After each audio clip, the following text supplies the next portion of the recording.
গরুগুলোকে কি আপনাদের কাছে পুলিশ ফিরিয়ে দিয়েছে? হ্যাঁ, এখনো দুটো পাবো। ও পুলিশ ফিরিয়ে দিয়েছে? হ্যাঁ, 12টা দিয়েছে, এখনো দুটো পাবো, দুটো কোথায় ছিল পাইনি। গরুগুলো? ওরাই খুঁজে এনে দিছে আমাদেরকে, পুলিশ না ওরা?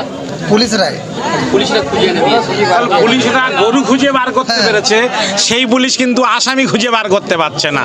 এর মধ্যে কিন্তু কোনো রহস্য ছাড়া গরু পাওয়া এখনো, ছাড়া গরু পাওয়া যাচ্ছে, পুলিশ গরু খুঁজে আনছে। আর পুলিশ মধ্যে পাওয়া যাচ্ছে ছাড়া গরু। 2 ঘন্টার মধ্যে গরু ফিরিয়ে দিয়েছে। অথচ পুলিশ গরু খুঁজে পাচ্ছে, ছাড়া গরু খুঁজে পাচ্ছে, অথচ পুলিশ আসামি খুঁজে পাচ্ছে না।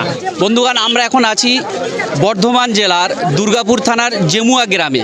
আপনারা জানেন যে কয়েকদিন আগে যে কয়েকটা মানুষ গরু আনছিল গরু গাড়িতে করে, সেই গরু আনার অপরাধে তাদেরকে ব্যাপকভাবে মারধর করা হয়, তাদেরকে কান ধরে উঠবোস করানো হয় এবং তাদের ওপরে যে অত্যাচার করা হয়, তাদের গরুগুলোকে নিয়ে যে জঙ্গলে ছেড়ে দেওয়া হয়, তারই প্রতিবাদে আজকে তাদের সাথে দেখা করতে এসেছিলেন সংখ্যালঘু যুব ফেডারেশনের রাজ্য সম্পাদক মাওলানা কামরুজ্জামান সাহেব ও আনোয়ার হোসেন কাশ্মীর সাহেব সহ বিভিন্ন ব্যক্তিরা।